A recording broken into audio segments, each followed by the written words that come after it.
اعوذ باللہ من الشیطان الرجیم بسم اللہ الرحمن الرحیم الحمد للہ رب العالمین والصلاة والسلام علی اشرف الانبیاء والمرسلین اما بعد القسم الثالث المفعول فیہ وهو اسم ما وقع الفعل فيه من الزمان والمكان ويسمى ظرفا الى آخرها۔ تیسری قسم منصوبات میں سے مفعول فی ہے۔ مفعول فی جس کے بارے میں کہا جاتا ہے کہ اس کی تعریف یہ ہے کہ وہ فعل جو کسی زمان یا کسی مکان میں واقع ہو جائے اس کو مفعول فی کہا جاتا ہے۔ اگر زمان ہو تو مفعول فی زمانی، مکان میں واقع ہو تو مکان کے اعتبار سے مکانی۔ وہ اسم جس میں فعل کسی زمانے کے اعتبار سے، زمانے میں سے کچھ حصے میں یا مکان کے کچھ حصے میں واقع ہو جائے تو اس کو مفعول فی کہا جاتا ہے۔ اس کو دوسری جو عبارت میں اگر بولا جائے تو اس کو ظرف کہا جاتا ہے، ظرف زمان اور ظرف مکان۔ اور یہ جو ظرف زمان ہے یہ دو قسموں پر مشتمل ہے۔ ظرف زمان جو کہ مبہم ہے، ظرف زمان جو کہ غیر مبہم۔ مبہم ایک محدود، دو قسمیں ہیں اس کی، ایک ظرف زمان مبہم اور ایک ظرف زمان محدود۔ اسی طرح جو ہے ظرف مکان کی بھی دو قسمیں ہیں، ظرف مکان مبہم اور ظرف مکان محدود۔ یہ دو قسمیں اور اس کی مثالیں انشاءاللہ ہم اس میں تطبیق کرتے وقت تفصیل سے پڑھیں گے۔ القسم الثالث المفعول فیہ، مفعول فی ہے منصوبات میں سے تیسرا۔ 12 منصوبات میں سے جو ہے 2 ہم نے پڑھ لیا اور ابھی تیسرا ہم شروع کر رہے ہیں۔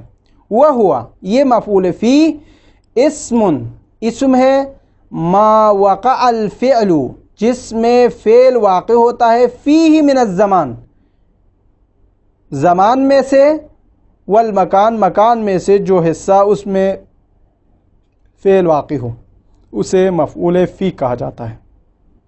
وَيُسَمَّى ظَرْفًا، اس کو ظرف بھی کہا جاتا ہے۔ وَظَرْفُ الزَّمَانِ عَلَى قِسْمَيْن، ظرف زمان اس کی 2 قسمیں ہیں۔ مبہم، ظرف زمان مبہم، وہوا ظرف زمان مبہم کیا ہے، اس کی تعریف کیا ہے؟ ما لا یکون لہ حد معین، اس کے لیے کوئی حد معین نہیں ہے، یعنی ایسا زمانہ ہے کہ جس کے لیے کوئی حد آپ معین نہیں کر سکتے ہیں، غیر معین اور غیر محدود حد اس کے لیے ہے۔ جیسے کہ دہر وحین، دہر زمانہ کہاں سے شروع ہوا ہے، کہاں سے ختم ہونا ہے، کہاں پر یہ آپ کو کوئی معلوم نہیں ہے۔ دہر یعنی جب سے ہے اور رہے گا، یہ اس میں کوئی محدود نہیں ہے کہ کون سا زمانہ ہے، کون سی صدی ہے، کون سا فلان ہے، اس کے بارے میں کوئی معلومات نہیں ہے۔ اس کو کہتے ہیں ظرف زمان مبہم، زمانی اعتبار سے وہ مبہم ہے۔ ومحدود، دوسرا ہے محدود یعنی ظرف زمان محدود۔ وہ ما یکون لہ حد معین، وہ ہے جس کے لیے حد معین ہوتا ہے، جیسے کہ یوم دن، و لیلہ رات، و شہر مہینہ، و سنہ سال، یہ معین ہے۔ یعنی یوم 24 گھنٹے کا ہوتا ہے، لیل مثلا رات کو ہی کہتے ہیں 12 گھنٹے مثلا فرض کریں، شہر 1 مہینہ، سنہ 1 سال، یہ معین محدود ہے، یعنی کتنے سال، کون سے سال، کس سال میں، صدی، یہ وغیرہ آپ کے لیے واضح ہے۔ لیکن دہر اور حین جو ہے مبہم پر دلالت کرتے ہیں۔ اگر آپ لیل کہے، یوم کہے، شہر کہے، سنہ کہے تو یہ محدود معین حد پر دلالت کرتے ہیں۔ لیکن یہاں پر اس کا حکم کیا ہے؟ ظرف زمان مبہم اور ظرف زمان محدود کا حکم وَكُلُّهَا مَنْصُوبٌ بِالتَّقْدِيرِ فِي، یہاں پر جتنے بھی بیان کیے ہیں یعنی ظرف زمان مبہم ہو یا ظرف زمان محدود ہو، ان کا حکم یہ کہ وہ ہمیشہ منصوب ہوتا ہے لیکن مقدر میں فی ہوتا ہے۔ تقول، آپ کہیں صمت دہرن وسافرت شہرن، میں نے روزہ رکھا، دہرن یعنی پورا زمانہ، تو اصل میں یہاں پر کیا ہے، صمت فی دہرن، میں نے دہر میں روزہ رکھا، وسافرت شہرن، سافرت میں نے سفر کیا، شہرن اے فی شہرن مہینے میں، تو یہاں پر جو ہے صمت دہرن یہ مبہم کی مثال ہے، اور سافرت شہرن یہ محدود کی مثال ہے، دونوں مثالیں یہاں پر بیان کیا۔ تو اصل میں جو ہے اے فی دہرن و فی شہرن ہے، تو یہاں پر جو ہے صمت دہرن سافرت شہرن میں دہرن اور شہرن یہ مفعول فی ہے، منصوب ہے، مقدر میں جو ہے فی یہاں پر محذوف ہے، مقدر میں ہے، سافرت فی شہرن اصل میں اور صمت فی دہرن ہے، لیکن یہاں پر مفعول فی کو ہمیشہ جو ہے منصوب پڑھا جاتا ہے، لیکن فی کو مقدر میں رکھ کر۔ ایک وظروف المکان کذالک، اور ظرف مکان بھی کذالک یعنی ظرف مکان بھی ظرف زمان کی طرح ہے، کذالک سے مراد یعنی ظرف زمان کی طرح، کیسے، کس میں، مبہم کہ ظرف زمان جس طرح مبہم محدود ہوتا تھا اسی طرح ظرف مکان بھی مبہم ہوتے ہیں، وہ محدود اور محدود ہوتے ہیں، مبہم وہ ہوا منصوب ایضاً، یہ یہاں پر بھی منصوب ہوتا ہے، منصوب ہوتا ہے یعنی یہاں پر بھی منصوب ہوتا ہے فی کو حذف کرنے کے ساتھ، فی کو مقدر میں رکھنے کے ساتھ، جیسے یہاں پر مثال آتے جلستو میں بیٹھا، خلفکا آپ کے پیچھے، و امامکا آپ کے سامنے، تو یہاں پر جو ہے مبہم ہے، خلفکا میرے پیچھے یعنی جو بھی چیزیں میرے پیچھے ہیں وہ غیر محدود ہے، مبہم ہے، اور امامکا میرے سامنے یا آپ کے سامنے تو یہ جو ہے غیر محدود ہے، تو اس لیے یہاں پر جو ہے اس کو بھی منصوب پڑا ہے لیکن مقدر میں یہاں پر فی ہے۔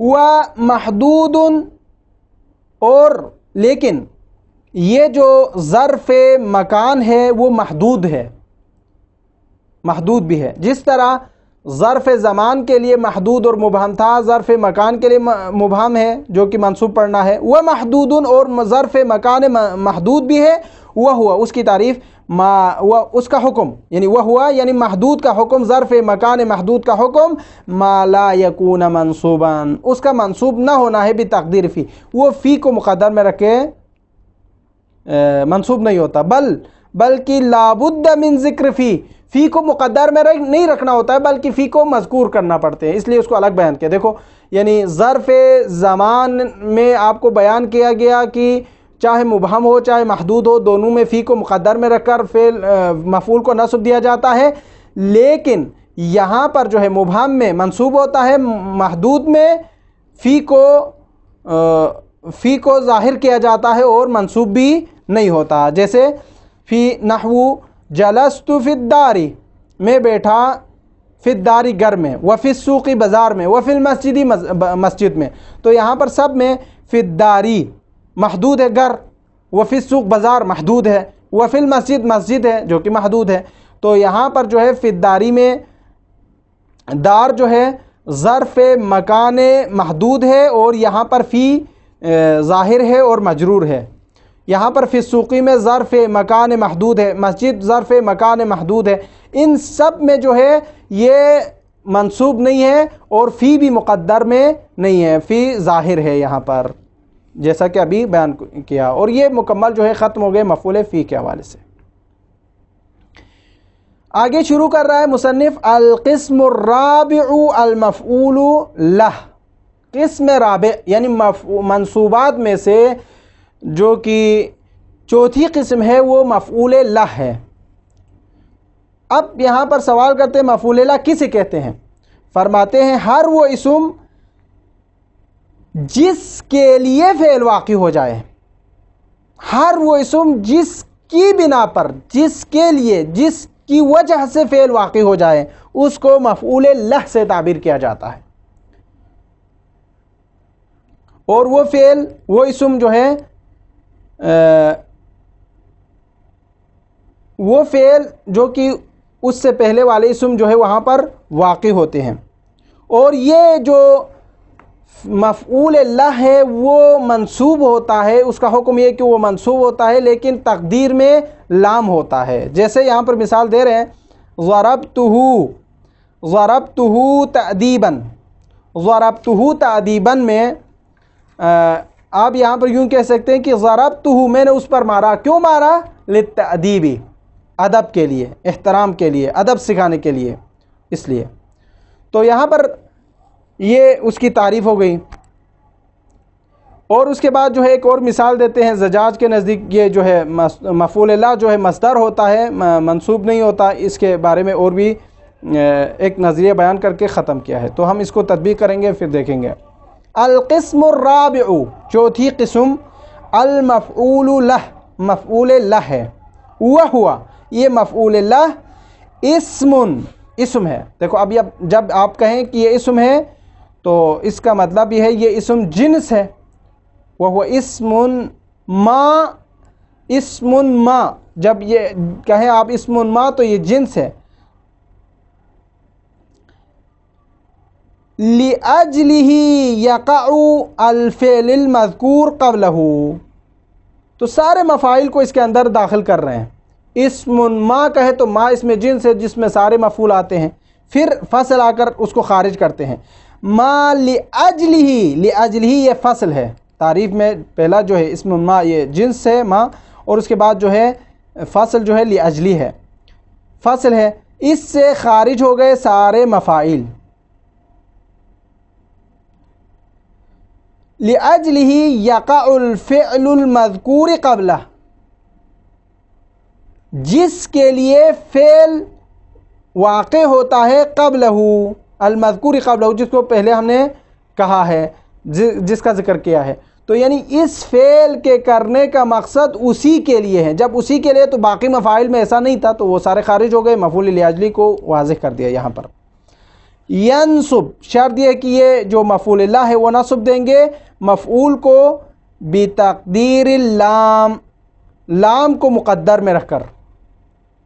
بتقدیر اللام، اگر لام مقدر نہ ہو تو یہ مفعول لاجلی جو ہے وہ مجرور ہوگا. پھر لام مقدر میں رکھنا شرط ہے، یعنی مفعول لاجلی میں مفعول کو نصب دینے کے لیے لام کا مقدر میں ہونا شرط ہے. جیسے کہ نحو ضربتہ تأدیباً، میں نے اس کو مارا. کیوں مارا؟ سوال کیا تو جواب دیں گے للتأدیب، ادب کے لیے، اے للتأدیب. تو یہاں پر جو ہے لام کو مقدر میں رکھنا شرط ہے. اگر لام مقدر میں نہیں رکھیں گے تو وہاں مجرور ہوگا. جیسے کہ والارض وضعها للانام، ہم نے زمین کو خلق کیے ہیں لوگوں کے لیے. تو للانام میں انام جو ہے جس کے لیے خلق کیا ہے زمین کو وہ لوگ ہیں. اب یہاں پر للانام لام آنے کی وجہ سے یہ مجرور ہوا ہے. یعنی مفعول لہ میں منصوب ہونے کے لیے لام کا مقدر میں ہونا شرط ہے. اسی طرح وقعدت عن الحرب جبنا، میں نے جنگ سے جان چھڑا کر گڑھ میں بیٹھ گئے کیونکہ میں ڈر گیا تھا، ڈر کی وجہ سے. اے للجبنی، تو یہاں پر جبنن جو ہے مفعول لہ ہے، یعنی ڈر کی وجہ سے میں گھر پر بیٹھا تو جبن ہے. تو یہاں پر بھی آپ جو ہے للجبنی لام کو مقدر میں رکھیں گے تو یہ جو ہے نصب دے رہا ہے مفعول لاجلی کو. لیکن وعند الزجاج، وعند الزجاج دونوں پڑھ سکتے ہیں. زجاج کے نزدیک ہوا یعنی یہ جبنن یہ مفعول لاجلی یا مثلا تادیباً مصدر ہے، مفعول نہیں ہے، مصدر کا معنی دے گا. تقدیر ہو، اس کا تقدیر یہ ہوگا ادبتہ تادیباً، میں نے اس کو ادب سکھایا اور سکھلانا، ادب سکھلانا، یہ مصدر کا معنی ہوگا. پھر تو ادبتہ تادیباً میں نے اس کو ادب سکھایا، یہ اس نے جب مصدر کہا تو اس کا مطلب یہ ہے کہ ادبتہ تادیباً آپ اگر یہاں پر کہہ رہے ہیں تو اس کا معنی یہ ہے کہ وہ مفعول مطلق دے رہا ہے. کہ آپ یوں کہیں بعبارت دیگر زجاج جو ہے مفعول لاجلی کو نہیں مانتے بلکہ وہ مفعول لاجلی کو بھی مفعول مطلق کے عنوان پر مانتے ہیں، چونکہ وہاں پر آپ نے کہا تھا ضربت ضرباً، تو یہاں پر بھی اسی طرح اس نے کہا ہے ادبتہ تادیباً مفعول لاجلی مصدر ہوتا ہے، مصدر ہو تو ادبتہ یعنی جو مصدر کا فعل ہے وہی پہلے لانا ہوتا ہے. تو یہاں پر وہ کہہ رہے ہیں ادبتہ میں نے اس کو ادب سکھایا، تادیباً ادب سکھلانا، تو اس کا معنی یوں ہوگا. تو یہ مصدر ہے اور مفعول مطلق کے معنی میں چلا جائے گا. پھر القسم الخامس المفعول معہ، پانچویں قسم منصوبات میں سے مفعول معہ ہے. وہ ہوا، اب یہ مفعول معہ کسے کہتے ہیں؟ معہ کا معنی ہوتا ہے ساتھ. اب یہاں مفعول معہ کا معنی اور مطلب کیا ہے بیان کرتے ہیں. مفعول معہ وہ چیز، وہ اسم جو واو کے بعد ذکر ہو، واو کے بعد ذکر ہو، جس واو کا معنی بمعنی مصاحبت ہے. یعنی بعبارت دیگر آپ یوں کہیں، یعنی مفعول معہ وہ فعل ہے جو واو مصاحبت کے بعد جس کا ذکر ہو، اس کو مفعول معہ کہا جاتا ہے. جیسے مثال یہاں پر دیتے ہیں، جاء البرد والجلباب، سردی آئی اور جبہ بھی ساتھ آئے. تو یہاں پر آپ یوں کہیں گے کہ جاء البرد والجلباب، یہاں جلبابہ، یہ جلباب جو ہے مثلا آپ یوں کہیں گے کہ یہ مفعول معہ ہے. کیوں معہ ہے؟ چونکہ واو مصاحبت کے بعد آیا ہے اس لیے. اسی طرح جئت انا وزیدن، یہ.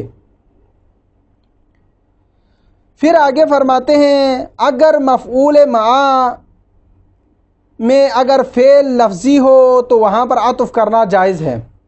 ٹھیک ہے، اگر مفعول معہ میں فعل لفظی ہو تو وہاں پر عطف کرنا جائز ہے. ہاں، اگر مفعول معہ میں فعل لفظی ہو اور عطف بھی کر سکتا ہو، جائز ہو، تو وہاں پر دو صورتیں ہیں. آپ وہاں پر جو ہے رفع بھی دے سکتے ہیں، آپ وہاں پر نصب بھی دے سکتے ہیں. یعنی بعبارت دیگر آپ یوں کہیں کہ اگر مفعول معہ میں فعل لفظی ہو ایک، عطف کرنا بھی جائز ہو دو، تو اس صورت میں رفع بھی دینا جائز ہے جو مفعول معہ کے بعد آنے والا لفظ ہے اس کے لیے، اور اس مفعول معہ کے واو یعنی مصاحبت کے بعد آنے والا لفظ ہے اس کو آپ رفع دینا بھی چاہتے ہیں تو رفع دے سکتے ہیں، مسئلہ نہیں ہے. لیکن فعل لفظی ہو، عطف کرنا جائز نہ ہو، تو اس صورت میں نصب ہی معین ہوگا، آپ اس وقت رفع نہیں دے سکتے. دو، اسی طرح اگر فعل معنوی ہو اور عطف کر سکتے ہو تو عطف کرنا ہی اس کے لیے معین ہوگا. تین، اور اگر عطف کرنا جائز نہ ہو، فعل معنوی ہو، تو نصب جو ہے اس کے لیے معین ہوگا. چار، اور اس وقت جو ہے وہاں پر ایک فعل کو محذوف کیا جاتا ہے جس کو ہم انشاءاللہ عبارت میں تطبیق کرتے وقت ہم پڑھیں گے. القسم الخامس، پانچویں قسم، المفعول معہ، مفعول معہ ہے. وہ ہوا، یہ مفعول معہ ما یذکر بعد الواو، واو کے بعد ذکر کیا جاتا ہے، جس کا ذکر ہوتا ہے واو کے بعد. ایک کون سا واو؟ بمعنی مع کے معنی میں ہو، لمصاحبتہ معمول فعل، تاکہ اپنے فعل کے معمول کو ساتھ ذکر کرے.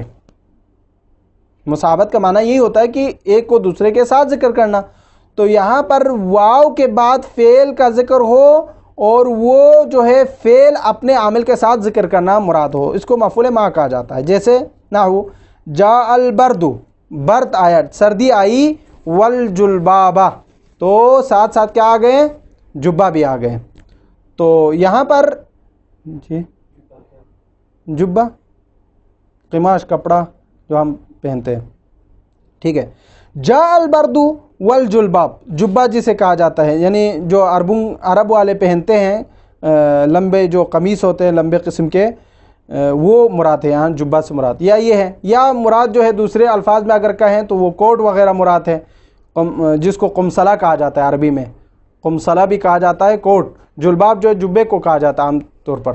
تو یہ دو الفاظ ہے جس کو دونوں کے لیے استعمال کرتا ہے اکثر طور پر. ٹھیک ہے، تو جاء البرد، سردی آئی، والجلبابہ، سردی کے ساتھ ساتھ جو ہے جلباب بھی آئے، جبہ بھی آئے، کوٹ بھی آئے، تو یہ آنا اس کا ساتھ ہے، تو یہ مفعول معہ ہے. یعنی واو بمعنی معہ اور مصاحبت، یعنی مصاحبت کا معنی یہی ہے، سردی کے ساتھ ساتھ اس کے کپڑے بھی آ گئے ہیں، کوٹ بھی آ گئے ہیں، اس کے جبہ بھی آ گئے. اسی طرح وجئت انا وزیدن، میں آیا انا میں و زیدن زید، یعنی میرا اور زید کا آنا ساتھ ہیں، اس کو بیان کر رہا ہے. تو یہ زیدن جو ہے مفعول مع ہے. ای اس کا اصل کیا ہے؟ مع الجلبابی و مع زیدن، میرا آنا زید کے ساتھ ہے اور سردی کا آنا جبہ کے ساتھ ہے، کوٹ کے ساتھ ہے وغیرہ.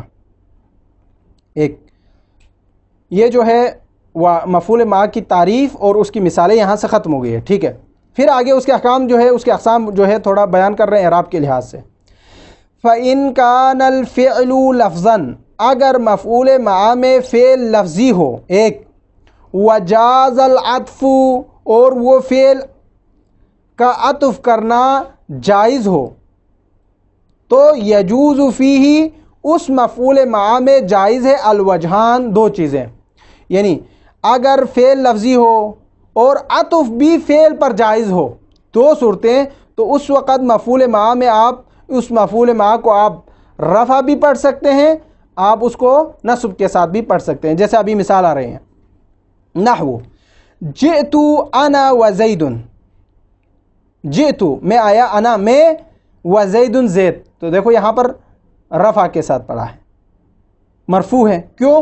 فعل لفظاً ہے جئت، اور ساتھ ساتھ جو ہے عطف بھی جائز ہے، انا و زیدن، تو عطف ہونے کی وجہ سے آپ جو ہے اس کو رفع پڑھ سکتے ہیں.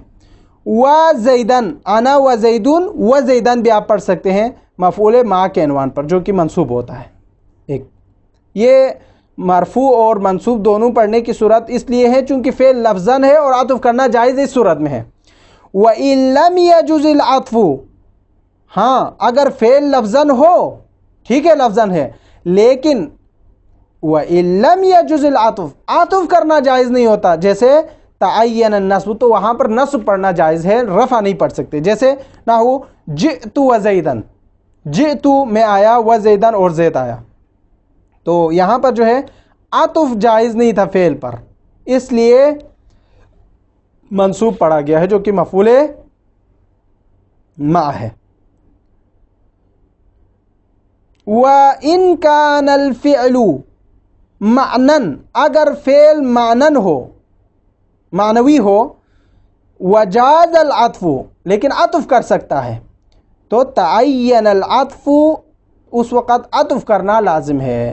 نحو ما لزید و عمر، ما لزید و عمر، زید کے لیے کیا ہوا ہے، عمر کے لیے کیا ہوا ہے، تو یہاں آپ جو ہے ما یصنع لزید و عمر آپ یہاں پر پڑھ سکتے ہیں. یعنی ما یصنع یہاں فعل مقدر میں رکھا جائے گا، پھر فعل معنوی ہے اور عطف کرنا جائز ہے، تو اس صورت میں آپ اس کو عطف ہی کرنا اس کے لیے معین ہے. ما لزید و عمر، اصل میں ما یصنع لزید و عمر. ٹھیک ہے.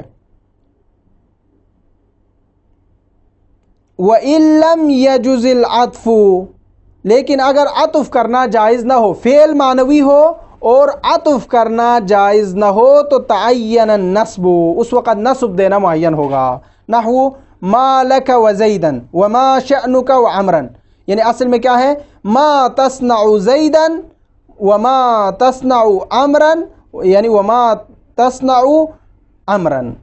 یہ آپ اس طریقے سے اس کا اصل نکال کر پڑھ سکتے ہیں. یعنی اس کا مطلب یہ ہوگا، اس کا معنی یہ ہوگا ما لک و زیدن، زید کے ساتھ آپ کیا کرتے، وما شأنک عمرن، کیا کرتا تو عمر کے ساتھ، یہ معنی ہوگا.